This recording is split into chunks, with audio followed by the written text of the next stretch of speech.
제가 대학원 박사를 한 지 어연 4년째인데요. 와, 이런 수치는 정말 처음 보는 것 같아요. 올해부터 미국 대학원 박사 합격률이 최대 20%나 감소된다고 해요. 저는 박사과정 중 편입을 하면서 한 번, 두 번도 아닌 세 번을 석사까지 포함해서 모두 1대 100 경쟁률을 뚫고 여기까지 왔는데요. 저만의 노하우, 그리고 다양한 대학원 입학 사정관님들에게 얻은 꿀팁까지 오늘 영상에서만 공개하겠습니다. 꿀팁 방출 전에 제가 먼저 말씀드릴 거는, 제가 이런 정보들은 개인적으로 터득한 점도 있지만 다양한 학과에 지원을 도와드리면서, 그리고 대학원 입학사정관님들 팀들의 교수님들과 함께 많은 대화를 통해서 얻은 정보들이니 아주 꿀팁들 기대하셔도 좋습니다. 일단 긴급 뉴스부터 시작하자면, 올해부터 미국 박사 대학원 합격률이 최대 20% 정도가 감소될 거라고 예정이 되는데요. 이 이유는 대학원생들이 계속 노조를 만들어서 유니어나이제이션을 하면서 더 높은 급여를 요구하기 때문에 학교에서 펀딩이 줄어들고 있어서예요. 월급이 올라가면서 학교들은 더 각 학생마다 돈이 들어가니까 덜 학생들이 뽑을 수밖에 없는 거죠. 교수님들은 박사생을 직접 펀딩을 해주기 때문에 이 점에서도 월급이 더 높아지기 때문에 더더욱 어려워지고 있다고 해요. 이것은 정말로 교수님들과 대학원 Graduate Division 분들과 함께 상의하면서 나온 이야기니 정말로 믿으셔도 좋습니다. 그래서 이렇게 점점 어려워지는 상황에서는 준비를 철저히 하셔야겠죠, 여러분? 그래서 오늘은 미국 대학원 박사 지원에 대해서 좀 더 알려드릴 텐데, 석사랑은 달라요, 여러분. 석사 영상을 필요하시다면 댓글에 달아주세요. 오늘은 박사 지원 위주로 가볼게요. 그래서 박사 지원에 중요한 5가지 요소를 알려드릴게요. 5가지 대학원 박사를 지원할 때 요소가 있는데요. 여기서 제일 기본적인 요소는 뭘까요, 여러분? GPA입니다. 제일 기본적인 것. 프로그램마다 다르지만 보통 GPA가 3.5 이상이면 좋은 거고요. 3.7 이상이면 정말로 더 좋은 겁니다. 그리고 완전 미니멈, 이거 밑에는 지원도 못해요 라고 하는 requirement는 보통 3.0이에요. 이 GPA를 굉장히 중요시 보는 이유는 박사생들은 한 명 한 명당 돈을 주고 데리고 오는 거기 때문에, 만약에 박사 과정 도중 GPA가 못 나와서 드롭아웃을 해야 된다면 학교에서는 돈을 다 잃는 거잖아요. 이렇게 지원을 했는데 갑자기 나가? 이렇게 되는 거니까 기본적으로 GPA 얼마나 학업적 능력이 있는지를 봅니다. 그리고 제일 핵심적인 건 그럼 무엇인가? 이 5개 중에서 연구 경력입니다.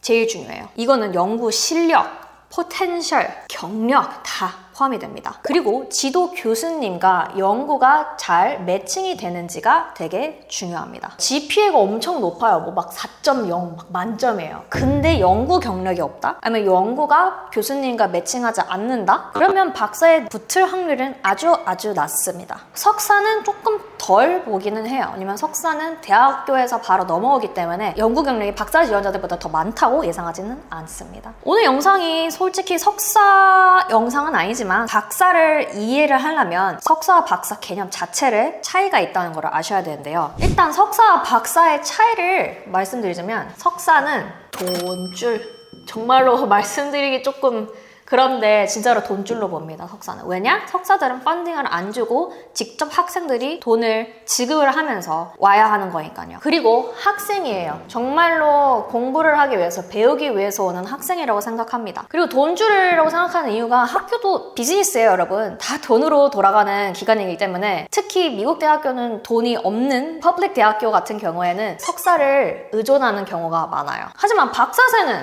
뭘까요? 박사는 학생으로 딱히 보이지 않고 직원으로 봅니다. 월급을 받고 학교에서 공부를 하는 사람이니 직원이에요. 학교에서, 대학원에서, 아니면 교수님이 고용을 하는 거예요. 교수님의 성과를 돕기 위해서, 또는 이 대학원의 명성을 높여주기 위해서 인재 직원을 뽑는 겁니다. 그래서 박사 펀딩, 뭐 잠깐 또 얘기하자면, 펀딩 박사들은 보통 2가지 옵션이 있어요. 교수님이 줄 수도 있고요, 프로그램 자체에서 줄 수도 있습니다. 문과는 보통 프로그램에서 주는 경우가 많아요. 왜냐면 이과처럼 엄청나게 연구를 하기 위해서 펀딩을 나라에서 받지는 않으니까요. 그래서 문과 학생들 아니면 프로그램에서 펀딩을 박사생들을 위해서 해주는 경우에는 보통 조교를 하는 게 많아요. 조교를 하면서 직원으로 되는 거죠. 그리고 교수님이 만약에 펀딩을 해줘요. 많은 이과 교수님들 프로그램에서는 교수님들이 합니다. 왜냐면 펀딩이 엄청 많기 때문에요. 자기 연구를 돕기 위해서 박사생을 직원으로 고용을 하는 겁니다. 거의. 그래서 여기는 Graduate Research Assistant로 됩니다. 그래서 이렇게 대학원 시스템을 조금 아셨다면 조금 더 이제 이 부분들이 이해하시기 더 쉬우실 수 있는데요. 대학원에서는 원서가 들어오면 Graduate Division이라고 제일 위에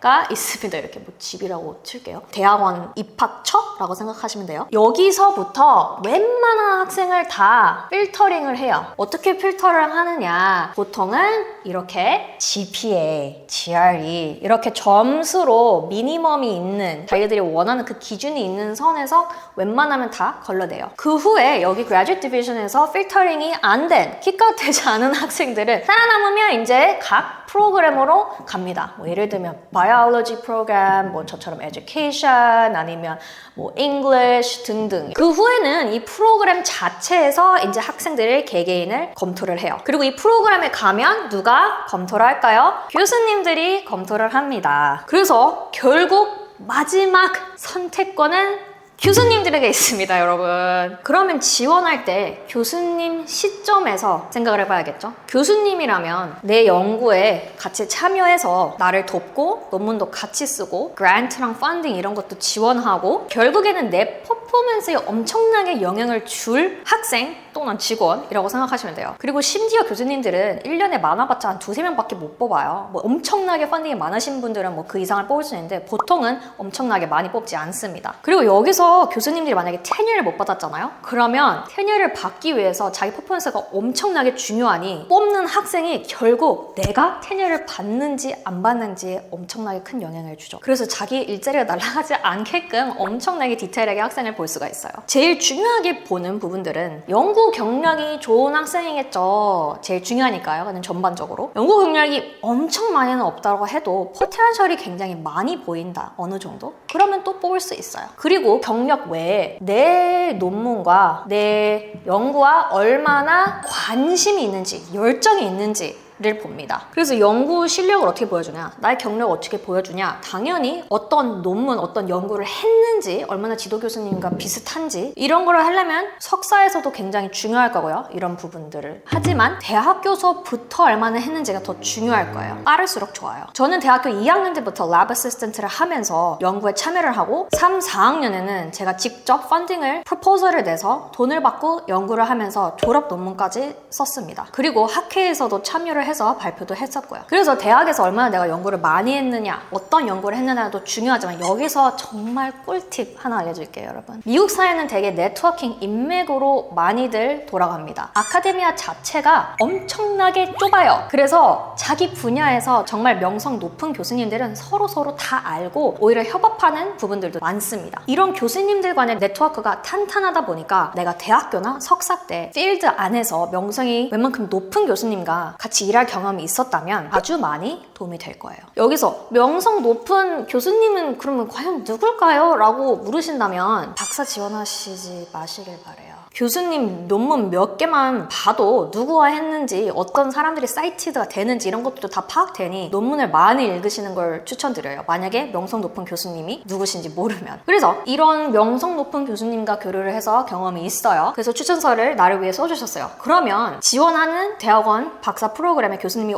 내 친구, 내 동료가 이 학생이랑 일하고 추천을 했네? 더 믿음이 가겠죠. 내가 아는 지인이 추천해준 사람이 더 마음에 가는 거는 그건 자연스러운 거잖아요. 그래서 연구 경력도 중요하지만 누가 추천서를 써주느냐도 되게 중요합니다. 제 경험으로는 추천서를 써준 분이 정말로 명성이 높은 저희 석사 지도 교수님이어서 저희 박사 지도 교수님과 아주 좋은 친구분이시라 저에게 많은 도움이 됐다고 생각을 해요. 하지만 여기서 한국이나 미국 외에 석사를 하시고 오시는 분들도 꽤 많잖아요. 그런 분들에게는 조금 이게 불리할 수 있죠. 왜냐하면 미국 대학원 교수님들은 미국 대학원 안에서 인맥이 더 많으니까요. 그래서 유학생분 미국 외에서 석사를 하신 분들에게는 지금 지원하는 지도 교수님의 연구와 얼마나 잘 내가 매칭이 되는지, 얼마나 내가 관심사를 보여줄 수 있는지에 더 집중을 하시길 바래요. 그래야지 교수님들이 이 학생 나를 정말 돕고 나와 같이 함께 하면서 크게 될 학생이네? 라고 생각할 수 있으니까요. 교수님을 그래서 컨택해보세요, 여러분. 만나셔서 미팅으로 줌 미팅이든 직접 만날 수 있으면 직접 만나서라도 내 자신을 어필하고 그 교수님이 무엇을 하시는지, 교수님의 성격, 연구실 생활 모든 것들을 한번 알아가시는 것도 되게 중요합니다. 어떻게 컨택하나요? 라고 물어보신다면 댓글에 달아주세요. 그럼 제가 영상으로 한번 다시 돌아볼게요. 그 외에는 이 관심도가 미팅 외에서는 당연히 Statement of Purpose에서 나와야겠죠. 저는 이런 연구를 하고 싶습니다. 왜냐고요? 하면서 증거물을 내는 거죠. 근데 Statement of Purpose는 워낙 중요하고 할 말이 많다 보니 이 영상에서는 나열하지는 않을 거고요. 다른 영상을 한번 찾아볼게요. 하지만 간단히 말해서 SOP에서 제가 방금 말한 이 두 가지, 저 연구 되게 잘해요. 그리고 연구를 교수님과 함께 하고 싶어요. 좀 관심이 많아요. 이 부분들을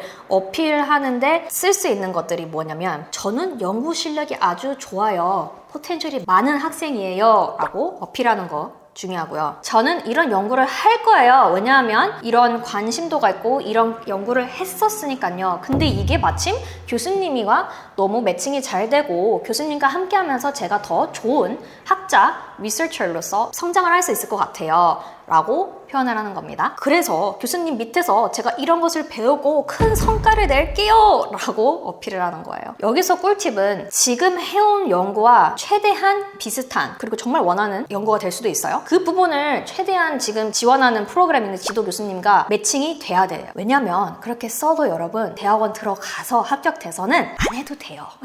그 연구를 저는 지원할 때마다 맨날 이런 연구할까요? 저런 연구할까요? 했어요. 정말로 관심이 있었으니까. 하지만 막상 들어가니 제가 너무나도 많은 관심사가 있었고 하다 보니 또 다른 경로로 가서 이제는 좀 다른, 지원할 때랑 다른 연구를 하고 있어요. 다만 프로그램 안에서 있는 교수님이 이 연구를 도와줄 수 있을 만한 연구여야지 피벗이 가능하고요. 그래서 결론은 최대한 이 지원하는 지도 교수님과 내가 잘 맞다. 나는 정말로 돕고 나는 관심이 너무 많다. 이 연구에. 그리고 내가 이 연구에서 얼마나 새로운 연구를 할 수도 있고 기여를 할지에 대해서도 어필하는 게 중요합니다. 그래서 여러분 정말로 이거 중요한 건데요. 지도 교수님이 나를 서포트 해줄 수 있어야 돼요. 없으면 아무리 좋고 스펙 좋고 연구 잘하는 학생이어도 그거를 서포트 해줄 수 없는 상황이니 그 프로그램에서 안 뽑아요. 도와줄 사람이 무조건 있어야 돼요.